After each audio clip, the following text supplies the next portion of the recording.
Okay. All right, sorry about that little delay, but here we are on Tuesday. So today we're going to work a few free response problems about the creation of money. And we're going to start with the 2001 free response question, which you should have had. It's included in your packet. You'll notice question 2 is marked out, and question 3 starts with Janet Smith. And here we go. Janet Smith deposits $1,000 of her cash holdings into her checking account at First Federal. So she's taken her $1,000 out of wherever she was holding cash and taking it down to the bank. The reserve requirement is 20%, and the bank has no excess reserves. Okay, well, let me just stop right there. When they say they have no excess reserves, is that a good thing or is that a bad thing? And I'm hoping you're saying it's a good thing, because when they hold excess reserves, they're not making money. They want to get rid of all their excess reserves and convert them into loans, because then they start getting interest, which is, of course, the money that they're making. So this is not a bad thing at all. And then they're going to ask, what's the immediate effect of her deposit on the money supply? And explain. 2, what's the maximum amount of money First Federal can initially loan out? That word initially is important, and explain how you determine that. So your explanation is just going to be a mathematical sentence. What's the maximum amount of money the entire banking system can create? And explain, and again, just a mathematical sentence there, very short and sweet, and give one reason why the money supply might not increase by the amount you identified. All right, so if you would, I'm going to put you on hold for just about 1 minute. And, well, if I can get to the clock on my timer here, and actually, let's do 2 minutes. That should give you enough time to answer these questions. They're really very straightforward, they're very simple, and if you're having trouble, just move on to the next one. So let's put it on pause for just 2 minutes and go ahead and get started there.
Okay.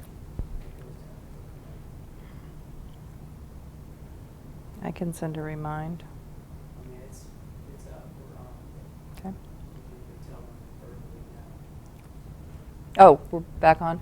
Hey, y'all, our internet is dropping every now and then. If that happens during this presentation, just go ahead and wait. It's only, we were experiencing maybe 5, 10, 20 seconds of problem here and there. So don't tune out. It's just a waiting situation. All right, let's see. A few more seconds.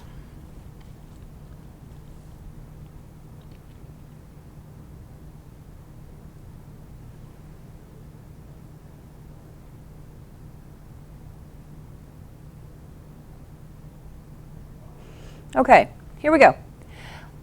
Now remember, she's depositing $1,000 in cash, and M1 is currency,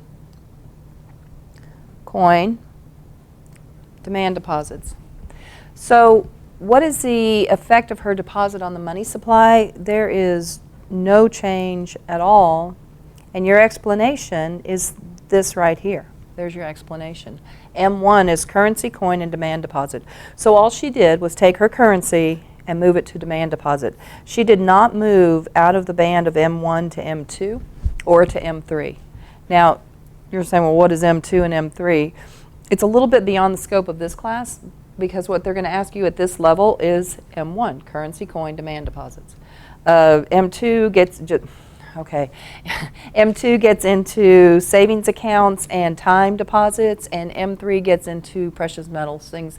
The harder it is to liquidate and get cash in your hand, the further down the bands you move, M2, M3, and so on.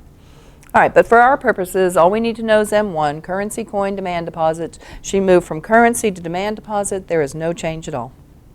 All right, B, what is the maximum amount of money First Federal can initially loan out? Well, remember, the reserve requirement is 20%.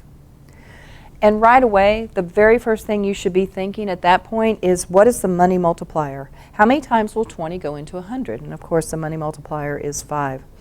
But she goes to the bank, they have their T account, she puts her $1,000 into the demand deposit, and they are going to, they being First Federal, is going to split that into required reserves and excess reserves. So 200 of it is required, 800 of it is excess. So the maximum amount of money they can initially loan out is this $800. They can take all their excess reserves and turn them into loans. Explain how you determine that. Here's your explanation right here. Reserve requirement is 20%, and this little T account is your explanation. So they can loan $800. Now that's the, and again, the word is initially. I'm sorry. How much can they initially loan out? So as soon as she walks out of that bank, they can make a loan to $800 to whomever they wish. Okay, what's the maximum amount of money the entire banking system can create, and explain how you determine this. So again, my reserve requirement is 20%, meaning my money multiplier is 5. And we can take the $800 times our money multiplier, and the banking system can create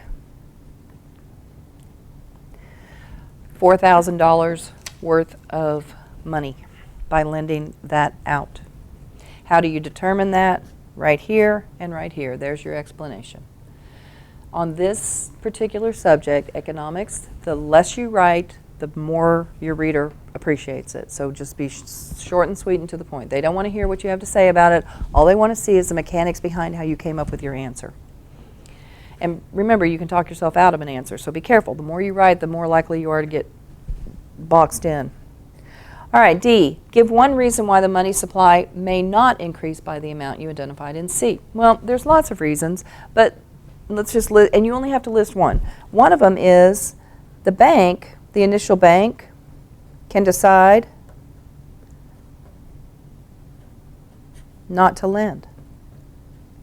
Now, why would a bank want to do that? Well, they may not have a qualified candidate to lend money to. Who knows? They may be trying to build up their required reserves. They may not have enough and they had to go borrow and they want to build up their required reserves. There's a lot of reasons that banks will not lend money.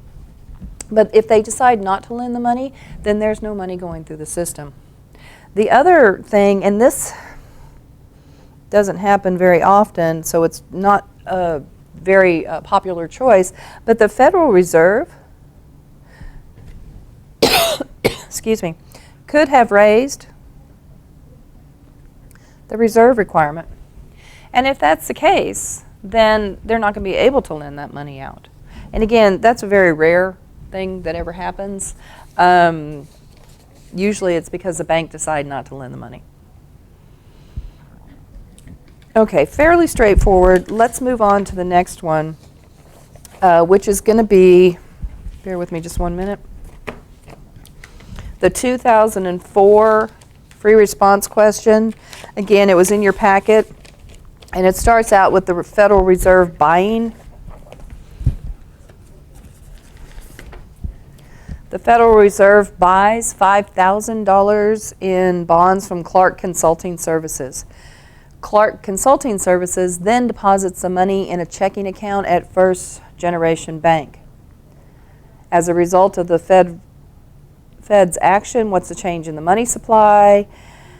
If the required reserve ratios 100%. If the reserve ratio is reduced to 10, calculate the following.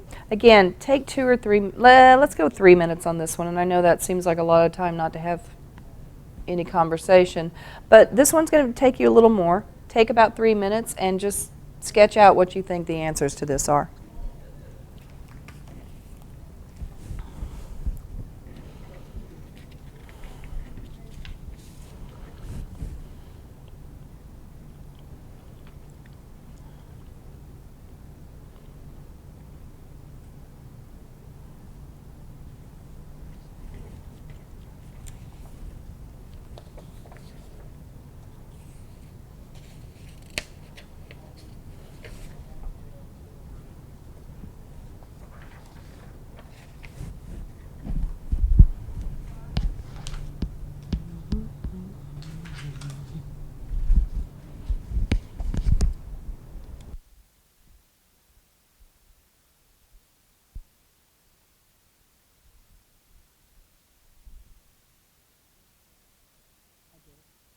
I'm moving papers and I don't want to. If I felt more comfortable, I would have told you no. Why? They're comfortable. I did not.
Okay. All right. Let's look at this. Okay, this question's a little tricky. So first of all, the Fed Reserve buys. Well, what does buy mean? When the Fed buys bonds, they put money in our system. Now, this does not come from the M1 existing coin, cash, and demand deposits, or currency, coin, and demand deposits. This is new money coming into the system. So when the Fed buys, they are putting money into our system. So how much did they buy? 5,000? All right. So here we go. As a result, what's the change in the money supply if the reserve requirement is 100%, which is very extreme, but it's just for the question purposes only. So the change in the money supply is $5,000. They being the Fed, have infused our system with $5,000. Okay. Now, the bank can't lend it out because the reserve requirement is 100%. So just on its face, what have they done? They've added 5,000. The money's there, so we can't use the money multiplier though because there's a reserve requirement of 100%. Okay, B, if the required reserve ratio is reduced to 10%. All right, so my required reserve is now 10, which means my money multiplier, 10 goes into 100, of course, 10 times, is 10. What would be the maximum amount this bank could lend from the deposit? So out of that $5,000, 500 would go into required reserves, and 4,500 would go into excess reserves. Now, I did it in a straight line there, but if you're more comfortable with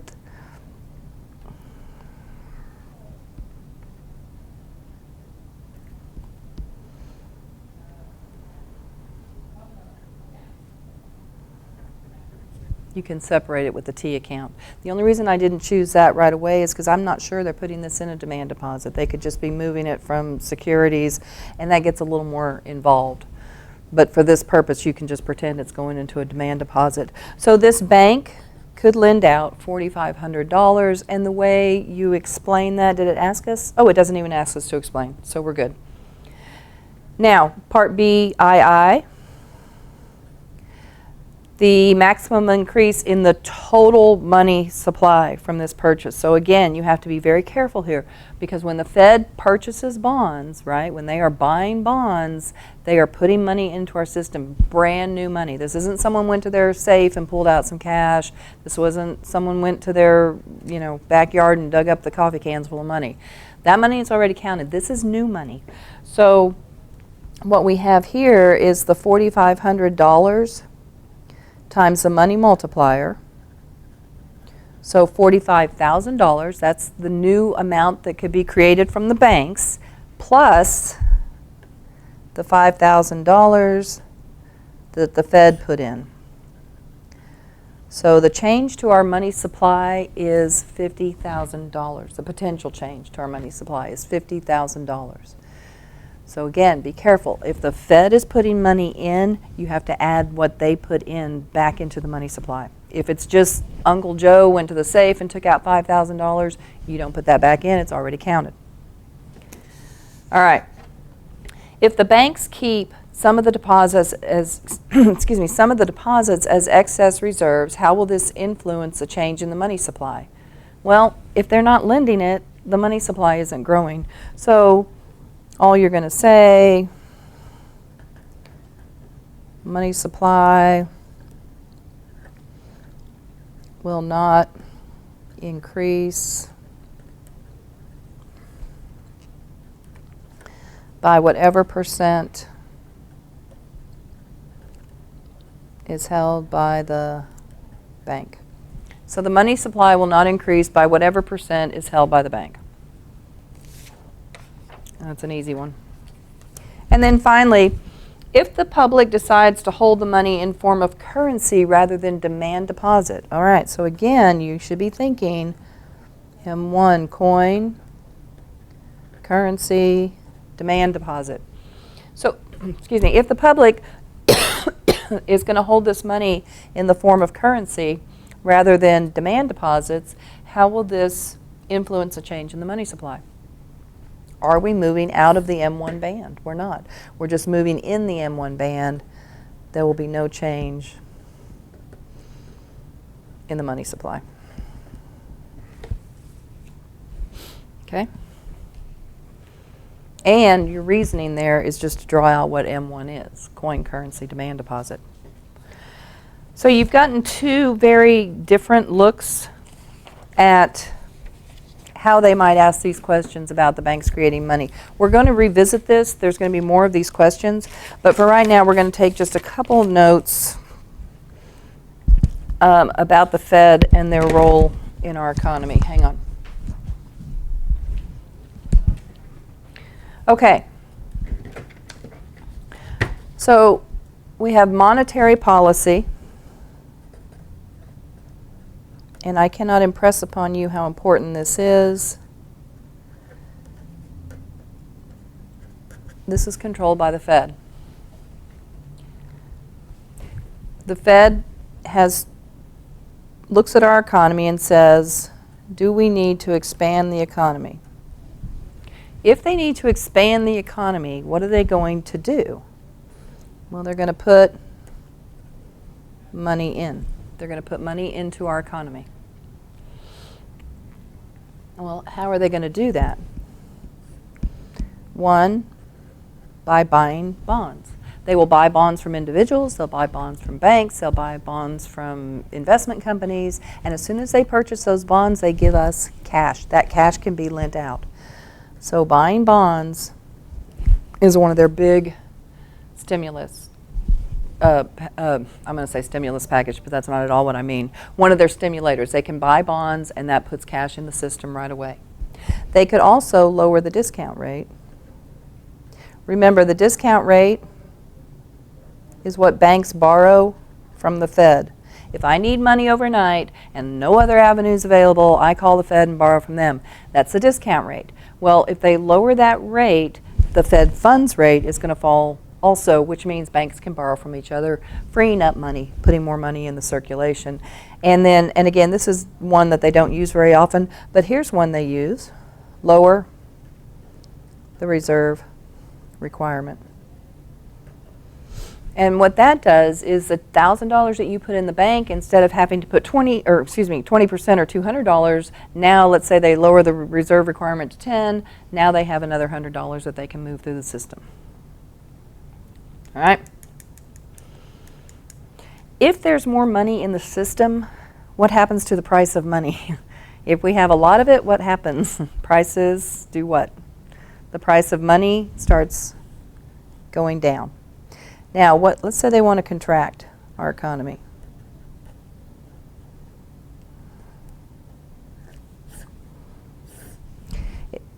If they want to contract the economy, if it's growing too fast, if inflation's getting out of control, if there's what we call financial bubbles forming, then they want to take money out. If we don't have money, we don't have gas in the car moving us forward. They're putting the brakes on us. So how would they do that? Their first choice is to sell bonds. Remember, sell is to take. And when they sell bonds to people or institutions, they are pulling cash out of the system. Exactly the opposite of buying. They could also raise the discount rate. And they can raise reserve requirements. So basically the opposite of the expansionary. Okay? Remember, the Fed's activities, buying and selling of bonds, is the Federal Open Market Committee. That's the group that decides what they're going to do. They're going to buy the bonds, sell the bonds. They make the policies. Please, please, please do not confuse this with fiscal policy. Fiscal policies are enacted by our Congress. The stimulus package that just passed last week was a congressional decision. They're the ones that decided this, not the Fed. That was up to Congress. And they have that power. We talked about the Civilian Conservation Corps. If they want to put people to work, they can start doing government projects. So that's all the Fed. I'm sorry, I say the Fed. That's all Congress. The Fed, the Federal Reserve, Federal Open Market Committee, they can expand or contract. They can put money in by buying bonds. They can take money out by selling bonds. They can raise and lower discount rates, and they can raise and lower reserve requirements.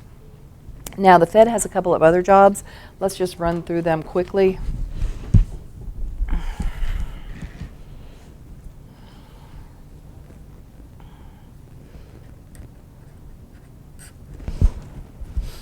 Number one, the Fed issues currency. If you ever get a chance to go watch currency being made, it really is quite amazing. It's quite a process. Number two, they set reserve requirements. Number three, they are the central bank. They lend to bankers. When banks need money, they go to the Fed. They don't like to, but they do. Also, and I realize y'all don't use checks. I doubt very many of y'all use checks at all. But check clearing processes all run through the Fed. Anytime you write a check, it runs through the Fed to clear. The Fed is also the bank for our central government. And the Fed controls, and this is the big one, the money supply. Again, it's not supposed to be a political position. Sometimes it turns into one, people being what they are. Personalities conflict. There's lots of reasons that it can turn into a political position, but it's really not supposed to be. They're supposed to be separate from the politics of the day. All right. Let me see if there's one other thing I need to tell you about them that's going to matter. Oh, yeah, let's talk about money. We really haven't spent much time just talking about money and what it is. So money is our assets in the economy that people use to buy goods and services.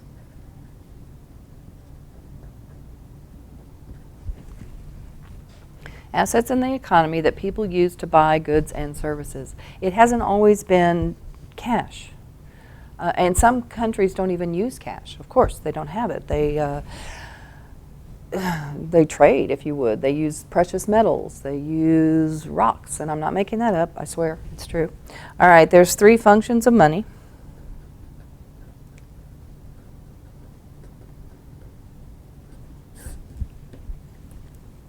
Number 1, it is a medium of exchange.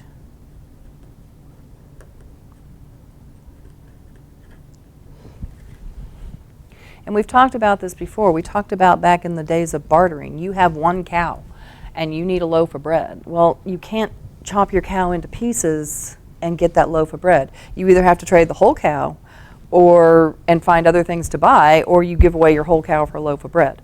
You can't, take one of his legs off. So it's very hard to exchange by barter. So money was created as a medium of exchange. It has to be readily acceptable as payment by everybody.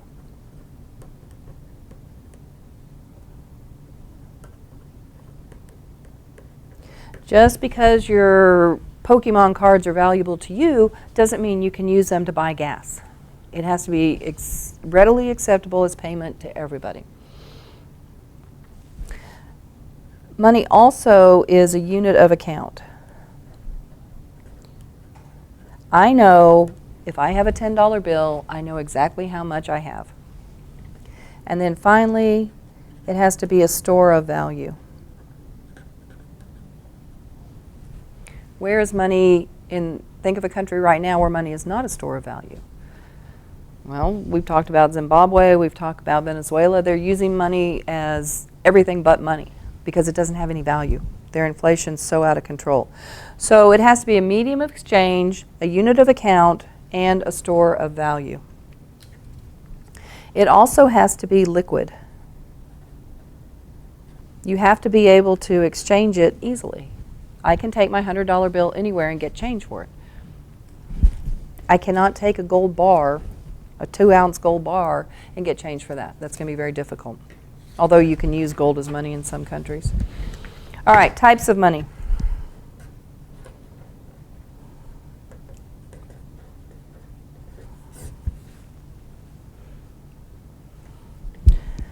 There is commodity money. Commodity is a thing. Pork bellies, gold, silver, oranges, wheat, commodities, products. And a lot of countries will still trade in gold and silver. I wish you guys were here because we could have quite a discussion about this. Let's say you're in prison. Does your money matter in prison? What would be commodity money in prison? Well, and this would be better if y'all were here, but cigarettes, food. I know you're going to think I'm making this up, but canned mackerel is very popular as a form of payment. Not here on the streets of Fred, but like if you're in jail. But don't go to jail. Don't go find that out. Just stay where you are. Okay, fiat money. Fiat money does not have any value, intrinsic value. If you went to the moon and you took $1,000 in $1 bills with you, what could you do with it? Nothing. It has no value. It's valuable here because we accept it as money, but it doesn't have any actual value. Mm-hmm.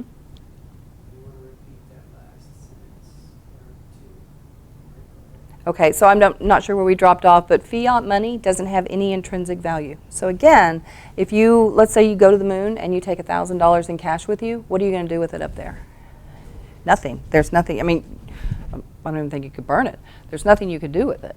So our money is fiat money. Our money really doesn't have any intrinsic value. Our coins aren't made out of gold. They're not made out of silver. The dollars are, linen and paper. So as far as intrinsic value, there isn't any. So this is where we get into our current cash, coin, and demand deposits. If you give me a check, yeah, it's money. I accept it as money. But if we weren't on our system and you handed me a piece of paper, I'd be like, okay, thanks. That's not going to be much good. All right, here's your M1, and I know we've talked about it briefly, but M2 includes M1 plus savings and time value account.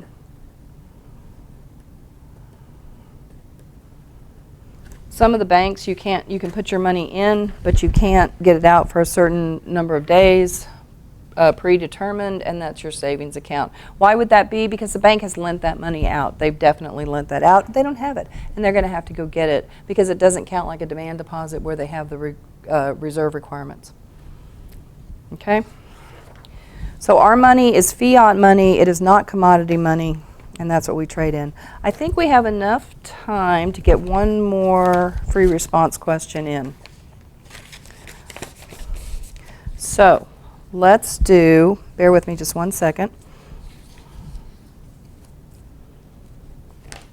Let's look at the 2011 AP question of Sewell Bank. Hang on, I've got it here, a blank copy. Yeah, I thought I did. Okay, it looks like this at the top. Get that out and give me just 1 second. Let me get this cleared off a bit.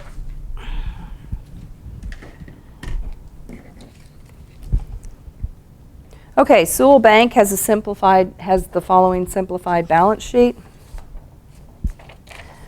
Required reserves $2,000. Ignore the $5,000 and $2,000. Excess reserves 0, which is the way it should be.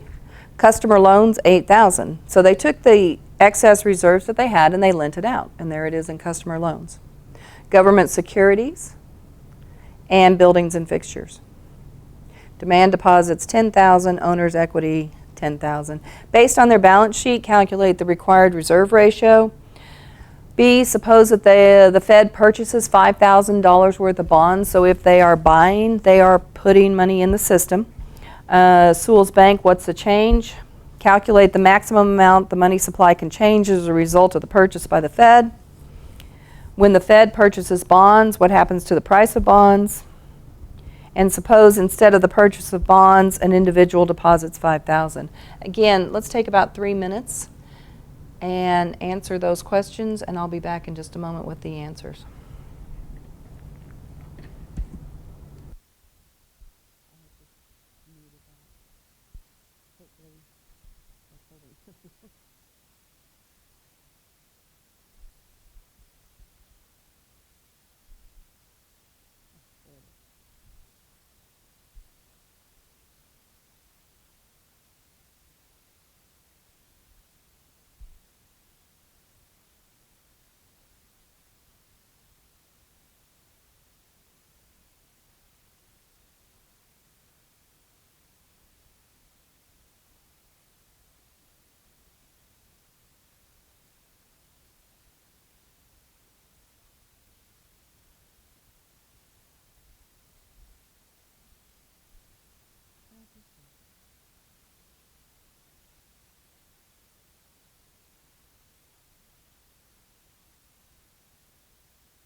All right, you should be close to having some rough answers here.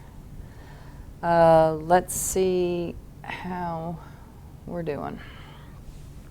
Okay, and this one's a little different, so if you got a little confused, don't worry about it because we're learning as we go. So here we go.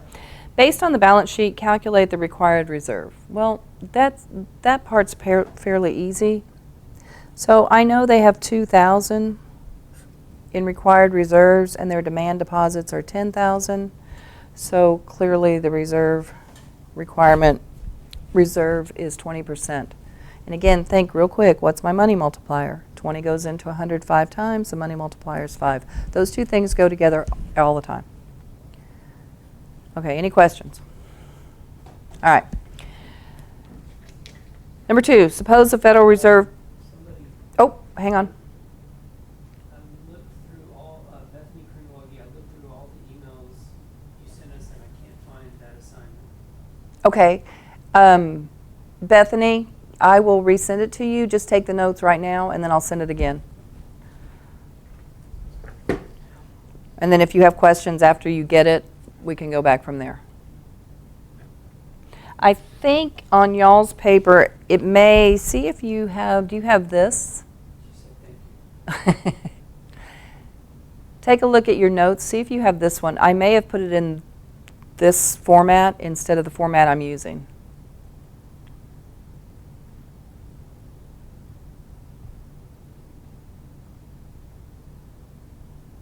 Yes. All right, there you go. So it's in this smaller format here. I'm sorry about that. I thought I'd put the larger format in there.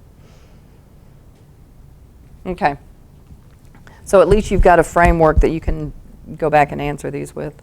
Okay, suppose the Federal Reserve purchases $5,000 worth of bonds. So again, keep in mind, this is not money that's moving out of our coin currency and demand deposit.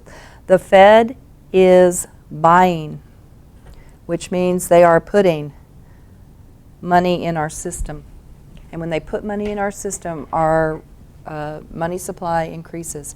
So they buy $5,000 worth of bonds. What's the change in the dollar value of excess reserves and demand deposits? So again, unless you've had an accounting class, you probably would have trouble with this question.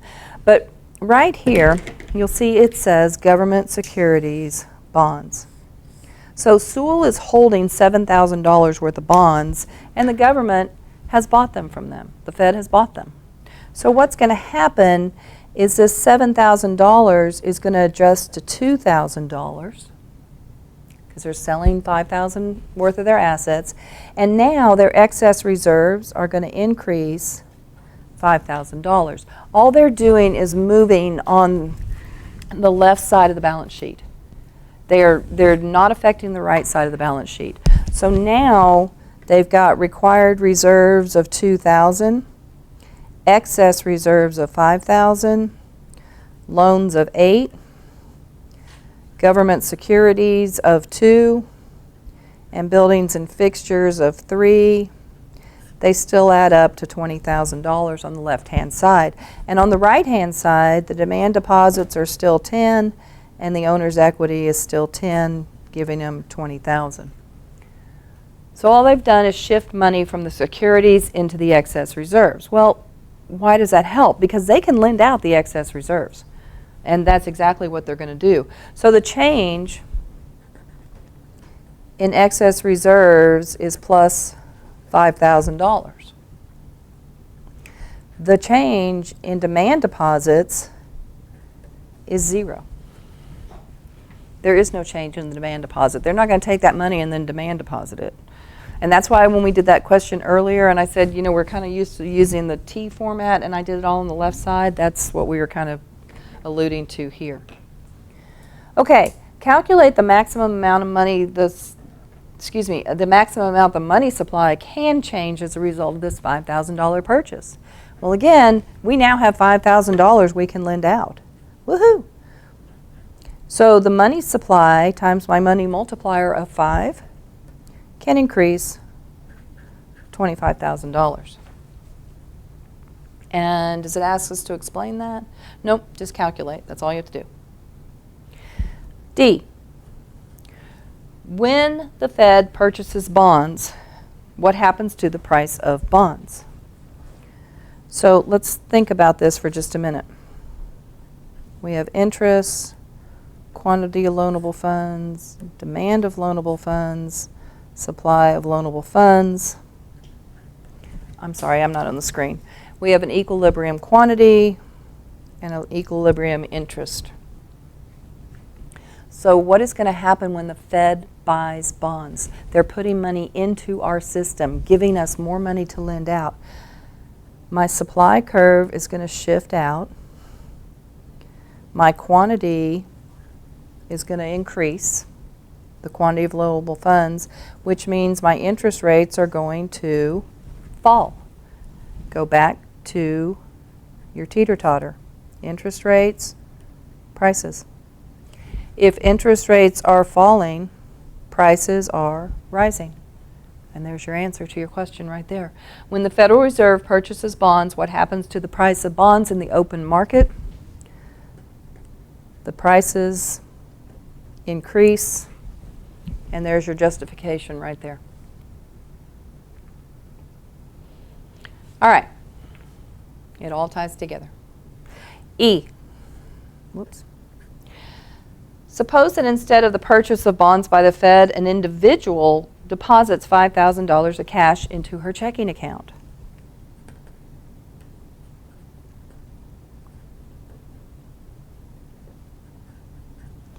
What is happening? That individual is taking the $5,000 of currency and putting it into their demand deposit. What is the effect of the cash deposit on M1?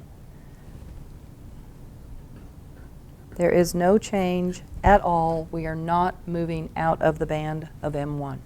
That question comes up every time. You've seen it on every sample question. They want to know that you know what M1 is.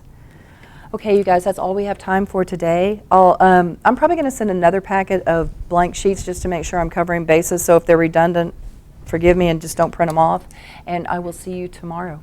Thanks a lot. Have a good day.